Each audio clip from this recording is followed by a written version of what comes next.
that what kind of files are actually transferred. So interesting HTTP headers, user agents. If you heard about emerging threads project that they're actually giving out all the snot rules for free, they always study on the user agents. They have all kinds of the snot rules about the user agent. Different user agent actually comes from different kind of malwares. So you can actually try to download it and then learn about different kind of user agents. So the interesting part is that if you follow the link from the web sense, so they have this example of website that conditionally serving up malicious content depending on the user agent string, which means that now the exploit itself, okay, the malicious code itself will be loaded to particular browsers. So when it sees that, say for example, this is Firefox browsers, so it will load Firefox exploits. So if it's IE, so it will load IE exploits. So it won't simply launch the exploits. So you can decode HTTP protocol as well, and to display it, you can use -t fields -e to display particular HTTP properties like HTTP request.methods and so forth, response codes, user agents, content type, to search for what kind of files it is actually transferred. So the display filter is over in the Wireshark that you can actually search for FTP protocols. So FTP connection methods, there is active mode, passive mode, extended passive modes. So what is active mode? FTP. I think most of you use FTP, right? Most of you use FTP? Yes, no? So what is active mode FTP?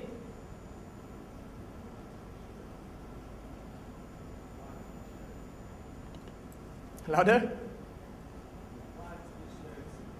So for the passive FTP, the server will tell the client which port the client can connect to. Which means that if it's in active mode, so client is the main component. He will tell the server what kind of port he can connect to. So on passive, it's different. Passive is the server side will tell the client which port he can connect to. So in the active mode, FTP client initiate connection to FTP server port. The client's port is sent to the FTP server as well, port greater than 1023. So FTP server will respond to the client, and FTP server will initiate a connection from port 20 to the client port. That's the reason why the firewall always block active FTP. Because now if you have firewall here, so now your server is telling the server which port you can connect to. So now is from the server side, you need to go inbound. So most of firewall always block inbound traffic instead of outbound, correct? So that's why passive FTP, on the other hand, server will tell the client which port it can connect to. So client will initiate it. It will connect to the particular port. So that's why it's so fast. All right. So extend. All right. Passive FTP mode. We have like port. The difference between passive FTP mode and extended FTP mode is that the calculations. Okay, the calculations. The extended passive FTP mode in the packet itself, it will tell you exactly like what IP, what port. Okay, but in the passive FTP, not the extended one, basically you need to use the number. It has the high and low byte, so you need to use the high byte times 256. I can't really remember, but times 256, then plus the low byte numbers. Then that is the port numbers of it. So here is the FTP commands: user, pass, delete, store, then store, RMD, retrieve, abort, quit. So looking at these particular commands, you know that what a particular FTP traffic is about. For example, if someone store file, means that someone is transferring files. So someone delete files, DLE. So they are retrieving file. So based on the command itself, so it knows list, size, ports, many more. So it has the return code as well. So I have to go through very fast. So here are the return codes. You can refer in the websites, or maybe you can download our slides. So you can also process it, okay, process using the Wireshark or T-Shark. And here's the SMTP protocol. So most of the slides continuously are actually talking about the protocols and which particular field you should look at when it comes to network forensic, so that you don't blindly, okay, you don't do the blind analysis. Decoding SMB protocols, specific tools. So there are specific tools for protocol analysis, like HTTP, you have HTTP-RY, HTTPS, you use SSL dumps, DNS cap for DNS traffic, TFTP grep for TFTP, and so forth. And challenges in protocol header analysis, blah, blah, blah. Purpose of traffic content analysis. You guys want to look at the demo, or you guys want to read this? Demo? All right.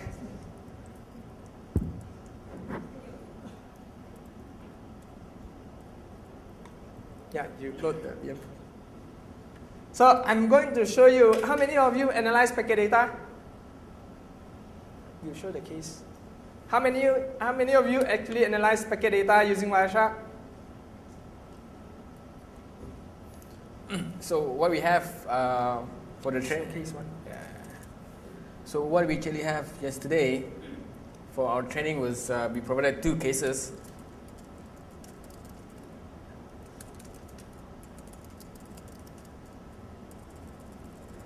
We are going to show you a free flow analysis, which means that it's free flow, whatever I want to do with the packet data, but based on the case. Okay, based on the case.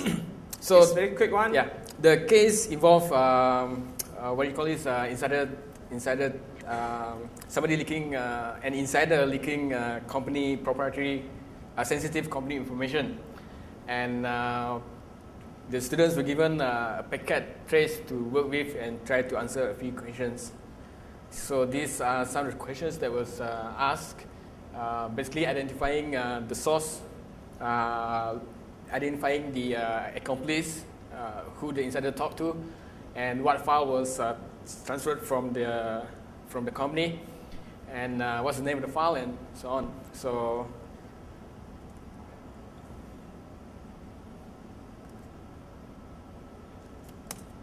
okay, this one's there.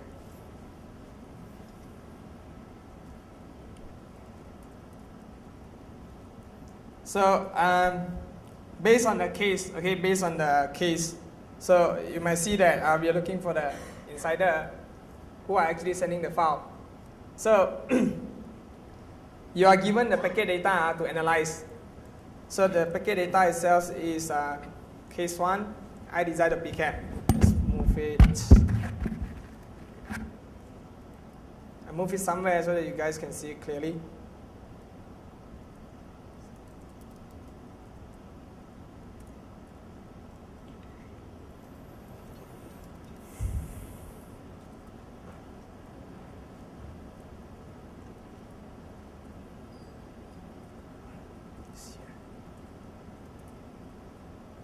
So I copy the file first to the case 1 directory.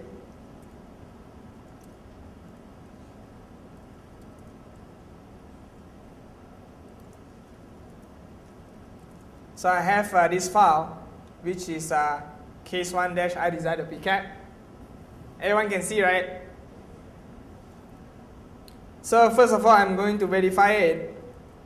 If the file I copy, okay, if the file I copy is actually has the same